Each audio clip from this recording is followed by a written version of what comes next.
right, fellow YouTube watchers and, of course, Dish Network subscribers. Hey, if you're like me, you have your main receiver in your living room, but then you have another receiver, or that same receiver actually feeding a TV that's relatively far away, and you have to use your UHF, your radio signals coming out of this remote here to control that receiver in the other room. But in my case, it's far enough away, and I have so many electronics in this house that a lot of times I can't get this thing to work because of either interference or the antenna off the receiver or whatever's not working. And I think I finally figured it out after, I don't know, 6 or 7 months or so. And you know what? I'd have to point this. I'll show you where my television is here. I'd have to point this thing up at the mirror or over at the glass or up here, do it backwards and all this jazz to try to get the radio signal to leave here and hit that antenna in the other room. So I'm just going to show you the kind of space. This is a single-story house, and once again, that's a 32-inch there. And this is the second television coming off that receiver. So we're going to walk in here. Now I just want to give you a perspective of what it has to go through to get here. It's got to go through drum sets in these walls. Here's another bathroom. This is the man room. And once again, there's a lot of more. You can see all the interference that would be caused here. There's the Xbox and Blu-ray player, another television set. It's got to go through here. Adjacent to this wall on the other side is the breaker box, the furnace, the washer and dryer, and all that jazz, right?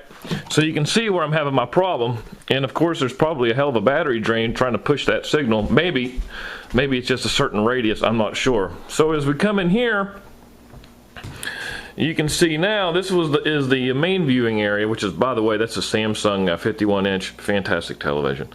Down here is the receiver that I have, right? It's a 722.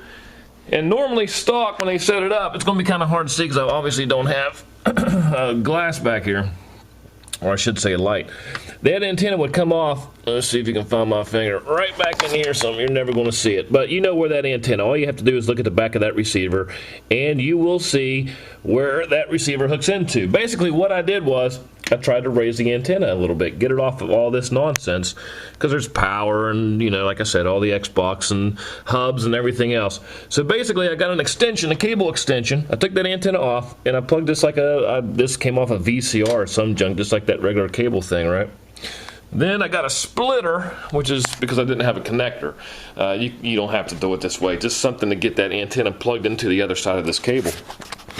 As you can see here, let me pull it out of here. And basically this is what it looks like on the other end. Basically I just extended this antenna. See, I just used a splitter here. There's that antenna that came off of the back of that receiver. Plugged it into that, just like I said, it came off a VCR or some junk like that. And, at first I had it up here on the Bose speaker, kind of lifted it up high, thinking that was going to be best. And it worked, but it looked like hell.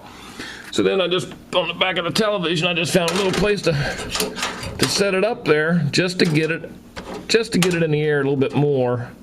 And I'm sure that cable has something to do with the fact that, it probably acts to a certain degree, an antenna in its own right. Well, now I won't not be able to get it in there. There we go. I don't know if you can see that or not, but you get the drift. You just have to play with it. And by God, I tell you what, it works. It's fantastic. It works, 100% of the time. I can go in here and sit down and finally not have to find that sweet spot of trying to watch television back here. Granted, the only thing I don't like is back here. It's not high definition. But most of the TV watching in the bedroom, I don't have time to be watching high definition programming anyway, if you know what I'm saying. That's right. But anyway, here's this remote again. Bang, comes right on. Before, like I said, I'd be up here looking for sweet spots and everything else. And boy, dog. Yo, dog. Anyway, check it out. Try it. Let me know. Hope it works for you. It might alleviate a lot of cussing. So anyway, hey, with that, good luck.